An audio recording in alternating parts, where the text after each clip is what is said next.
This lighthouse sitting in the middle of the ocean was built in 1903, but which town it belongs to, if any, hasn't become an issue until now. Even looking at the maps, the answer may not be so simple. Several miles off the coast of Massachusetts, Graves Light stands taller than ever. Dave Waller bought the lighthouse in 2013 at auction and has been renovating it ever since. But it wasn't until 5 years in that he says, out of the blue, he was hit with a $3,000 property tax bill. We got a little surprise in the mail from the town of Hull's assessor's office, and it was a tax bill. And so we called them up and said, hey, I don't think we're in the town of Hull.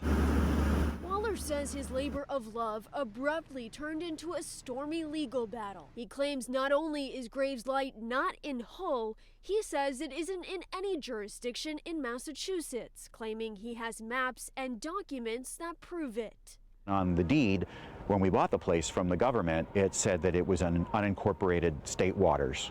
So we kind of took it at that.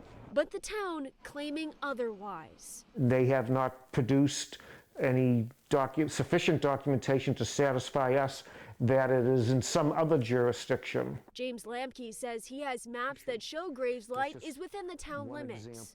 And it goes all the way up to past Graves Light. Although he says it's unclear if they're the most updated versions.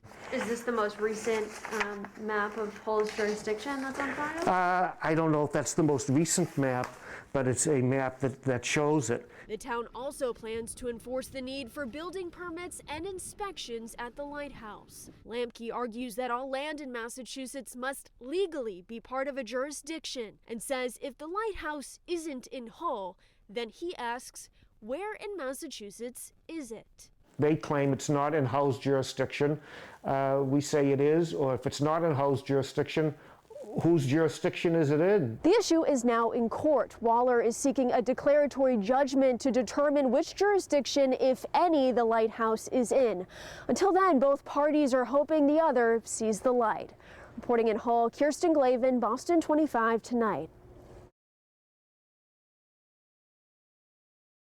The issue is now in court. Waller is seeking a declaratory judgment to determine which jurisdiction the lighthouse is in, if any.